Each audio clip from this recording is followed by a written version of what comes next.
welcome to Daily Debrief brought to you by People's Dispatch. I'm Pragya and today we talk about the swearing in of President Gustavo Petro in Colombia. We talk about the effects of US sanctions on relief efforts at a fire in Cuba and noted writer-activist Walden Bello's arrest in the Philippines. Colombia's first leftist president, Gustavo Petro, was sworn in on 7th August. The historic PAC government has promised to work for lasting peace, fight inequalities, defend human rights, and develop the economy.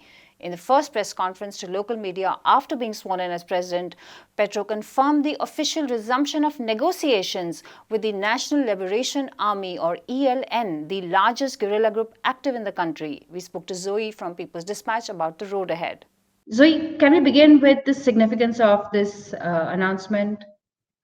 Yes, well, it's a really important development that happened in Colombia yesterday. Of course, it's the day after Gustavo Petro and Francia Marquez were inaugurated as the first progressive president and vice president of Colombia. They vowed during their presidential campaign to fight for lasting peace in Colombia. And this means a true peace, respecting the peace agreements that were signed in 2016 in Havana, Cuba, between the Revolutionary Armed Forces of Colombia and the national government, as well as taking forward the process between the National Liberation Army and the government, which was stopped under the presidency of Ivan Duque in 2018. Once he was inaugurated, he essentially said that the process would not go forward. He suspended all talks. He did not send any delegation to Havana to continue the peace process with the National Liberation Army. So it's extremely significant that one of the first things that Gustavo Petro does as president of Colombia is announce that he will resume these talks. It will remain to be seen where these talks will be held. So far, there are several countries that have offered to host the talks. Chile, under Gabriel Boric, has made a strong offer to be able to be the host of these peace agreements. The guarantor countries, Norway, Cuba, Chile, these will all be active partners in this peace process to make sure that Colombia can finally have a lasting solution to the over 60 years of armed conflict in the country. Right, Zoe. So very crucial first days. What else is going to be on the agenda for Petro? Well, there's very important initiatives that he's taking forward. Tax reform. This was a very contentious issue under the Ivan Duque government because the tax reform that he was trying to put forward was going to favor rich companies, was going to negatively impact the poor and the working class in Colombia, raise the price of basic items, the food, fuel. The tax that Petro wants to put forward would ultimately target the rich and the wealthy to make sure that their riches are really shared with the rest of the country. There's going to be important initiative taken forward in terms of education, in terms of culture. As I said, peace is first and foremost on the agenda. In Colombia, since the 2016 peace agreements were signed, there's been an upscale in violence against social movement leaders, against human rights defenders.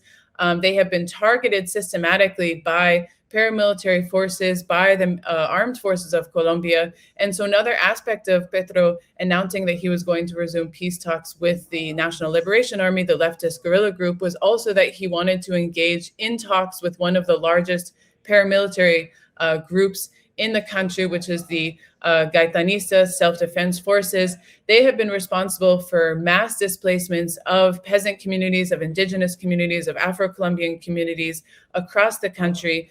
And so it's extremely important that they enter into talks with the government so that the violence against the people in the communities can really be put to an end. Under Duque, this number saw a huge increase of the number of massacres, of people killed for being human rights defenders. And so really the movements in Colombia have consistently been demanding that structural solutions be taken. That is not a matter that the government can just sit and watch this violence happen against the communities, that it has to take action, it must take measures, must implement real change in the country to address this problem of violence that has been plaguing the country for these 60 years. Right, Zoe. Thanks very much for joining us and thanks for the update. Thanks so much for having me. In Cuba, firefighters are struggling to douse the flames at an oil storage facility struck by lightning on 5th August.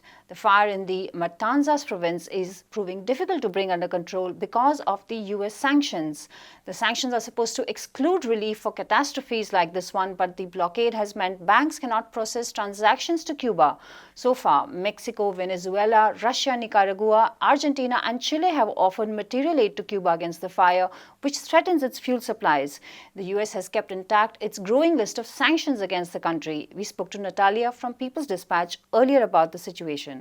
Natalia, could you begin by telling us in some detail why the sanctions are affecting relief work in Cuba? So Cuba, as we know, has been under a blockade for 60 years by the US. The United States also has enacted 200 new sanctions against Cuba during Trump's administration, only a few of which Biden ended up rescinding.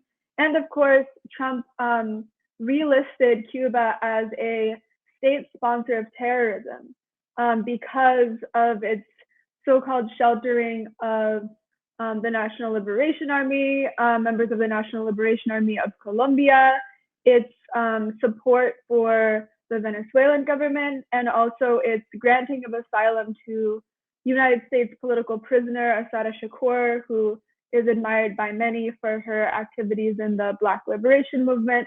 And so because of these sanctions, banks are extremely wary of doing any sort of financial transaction in Cuba.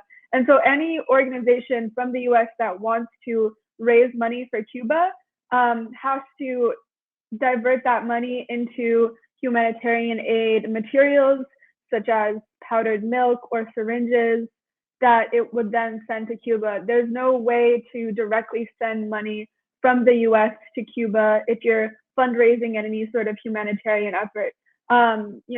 Very popular cash or money apps in the US like Venmo or Zelle do not process transactions to Cuba out of fear of repercussions from the US government. In fact, people on Twitter were mentioning that even the mention of a Cuban sandwich in a payment using Venmo would cause the company to flag that transaction. And so if organizations in the United States face these enormous hurdles and have to overcome these additional hurdles in order to send money, it's not a simple thing. It's not something that just anyone can do. Organizations in the US have to establish a system. They're going to raise money, and the money is going to purchase aid materials, and only those aid materials can go to Cuba from the United States. They can't directly send money. It's not something that just everyone can do. Biden has eliminated the Trump era sanction of banning donative remittances to Cuba of above $1,000 per person. And so this has been helpful for Cubans, but at the same time, there are many sanctions that Trump has introduced that Biden has not removed, most notably being Cuba's designation on the state sponsor of terrorism list. But at the same time, organizations in the US are still persisting and are able to send humanitarian aid. Right, Natalia, can you share some more details about the kind of solidarity that Cuba has got at the same time and why it is important? So organizations in the United States like Puentes del Amor and People's Forum have been organizing efforts to raise money to end up sending humanitarian aid to Cuba. They already are established organizations that are friendly to the Cuban government. And also Cuba has received international solidarity from countries like Mexico and Venezuela that have sent firefighters and other material aid to Cuba. The Red Cross of China has also said that it would send humanitarian aid. At the same time, the US is actually actively hindering these efforts in many ways. The United States has not offered to send material aid, only technical advice. And the US politicians in the United States are also accusing Cuba-friendly organizations in the US of being foreign agents. Marco Rubio pointed directly to Puentes del Amor or Bridges of Love as an organization that is, according to him, an agent of the Cuban government, simply for raising money for Cuban people and trying to send aid there. So, organizations in the US are facing these hurdles, but at the same time, they're still continuing to do the work that they're doing. Right. Thanks a lot for joining us, Natalia. The Philippines government arrested Walden Bello, a renowned author, activist, and former member of the Philippines House of Representatives, on charges of cyber libel. The charge is criminal in nature in the Philippines. A former aide of the country's new Vice President, Sara Duterte, filed the charges. The Philippines recently made its criminal laws more draconian, and libel and drug-related charges are being drastically enforced. 76-year-old Bello and many others oppose the changes and the strong-arm tactics of the government.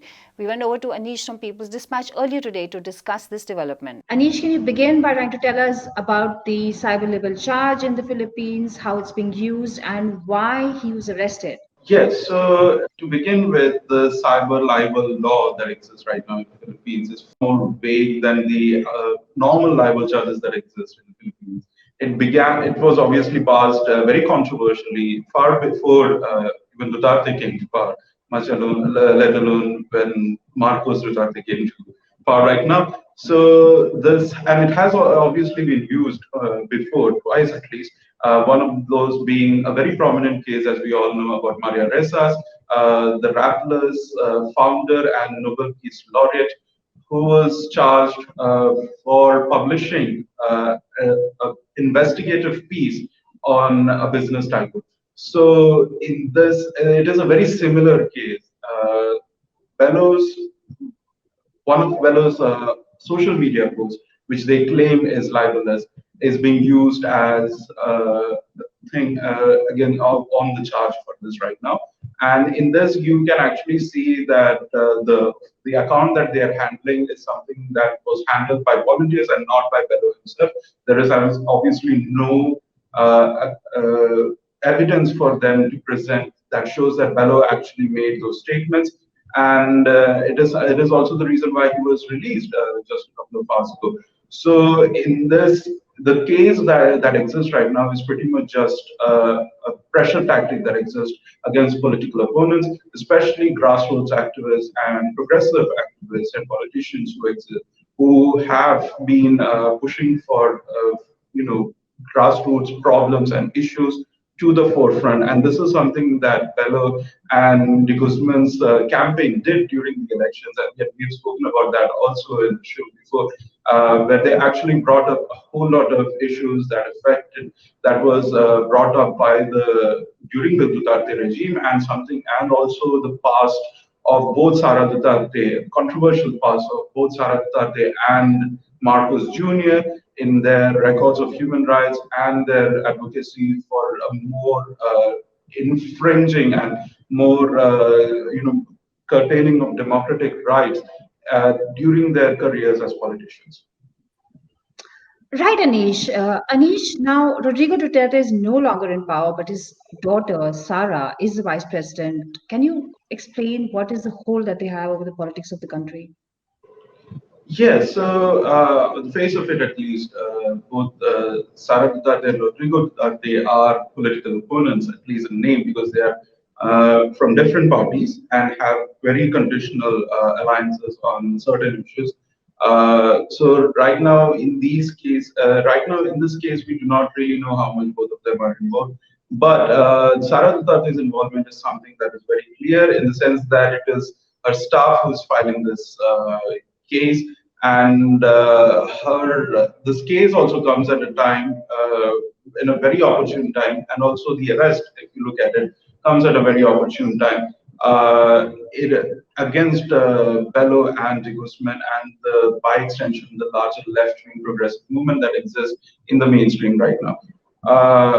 Duterte still have quite a lot of influence. The family as such is a very powerful dynasty right now.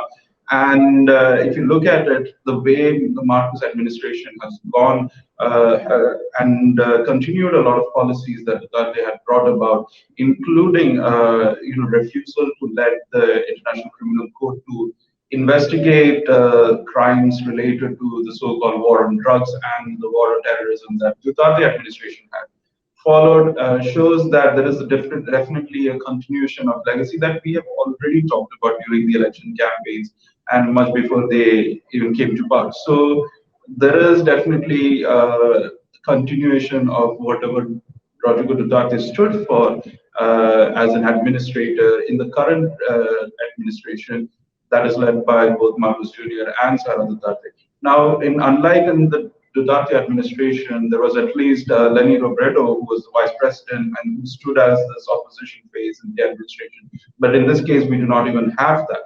So we'll have to wait and see how they're going to go ahead with other political opponents and if they are going to use the same set of controversial laws that the Duterte administration was widely criticized for using against its political opponents. Right, Anish, thanks a lot. And that is all we have for you today. Thank you for watching Daily Debrief. We look forward to seeing you tomorrow. Do keep watching us and follow us on Facebook, Instagram, and Twitter for updates from around the world. For more news and analysis, visit our website peoplesdispatch.org.